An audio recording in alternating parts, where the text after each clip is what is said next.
asubuhi ya leo, yupo Mungu anatoa msaada unaopatikana tele tena bure kwa wote wanaomkimbilia Kristo. Na anasema ile laana tulepata pale kwenye bustani ya Edeni kwa sababu ya ukaidi na kwa sababu ya uasi, Biblia inasema kwenye kitabu cha waraka wa Mtume Paulo kwa Wagalatia sura ya 3 pale kuanzia mstari wa 13, Biblia inasema Yesu alitukomboa kutoka katika laana ya Torati. Sio laana ya mababu, sio laana ya watu wa mashangazi au wanadamu, au laana sio ya wachungaji au watumishi wa Mungu au wachawi. Anazungumza kwa habari ya laana ya Mungu ambaye alisema kwamba vitu vimezuiliwa kwa sababu yetu, vitu vimezuiliwa kwa sababu ya makosa ya ardhi, imezuiliwa kwa sababu Adamu alichagua kumsikiliza shetani na mkewe zaidi kuliko kulisikiliza neno la Mungu. Kama vile ambavyo watu wengi leo wanasikiliza sauti ambazo sizo za Mungu, wanaendelea kujiweka chini ya kongo la utumwa kwa sababu ya kutokutii. Lakini asubuhi hii ya leo, kama utaisikia sauti hii ya wito huu wa Mungu mzuri ambao Yesu anasema kwenye kitabu cha Mathayo sura ya 11 na mstari wa 28, anasema basi njooni kwangu ninyi nyote wenye mnaosumbuka na wenye kulemewa na mizigo ya dhambi, nami nitawapumzisha. Liko pumziko ndani ya Yesu, yako matumaini ndani ya Kristo, ziko baraka, ipo amani na yapo mafanikio ndani ya kumwamini Yesu.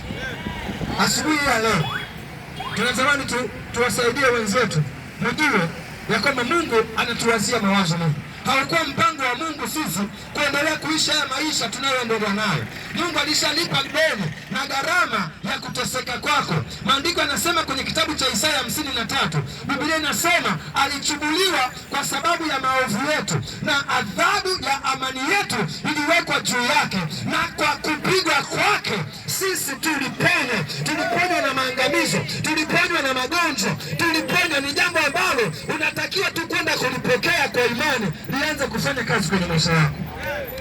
Kwa hauhitaji kuendelea kuteseka wala hauhitaji kuendelea kufanya moyo wako mgumu. Sisi tunakuombea kwa Mungu asubuhi ya leo akupe moyo wa toba, moyo wa kubadilika na kumwamini Yesu kwenye maisha yako. Hizo struggle zako unazo struggle nazo, mapambano yako. Wako watu hapa hata hawajui kwa nini wapo duniani. Wanafikiria kwamba maisha ni bahati mbaya tu, wazazi wangu walikutana nikazaliwa.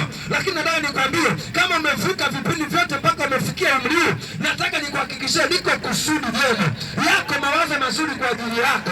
Kuna jambo jema Mungu amekupangia, ndio maana unaishi.